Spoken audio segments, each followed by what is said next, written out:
மஞ்சள் குங்கும நவராத்திரி மங்கள சுபராத்திரி மங்கையர் மகிழ்ந்திடும் அருள் ராத்திரி சிங்கார நவராத்திரி.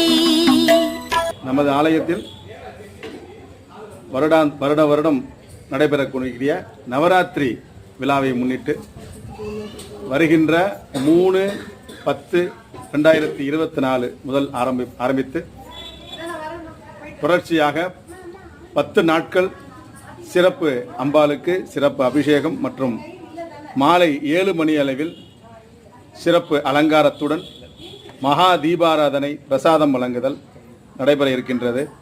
பக்தர்கள் உபயதாரர் வரவேற்கப்படுகிறார்கள். பக்தர்கள் இந்த பூஜையில் கலந்து கொண்டு இந்த நவராத்திரி விழாவை சிறப்பாக நடத்தி தருமாறு அன்புடன் கேட்டுக்கொள்ளப்படுகிறார்கள். நன்றி, வணக்கம்.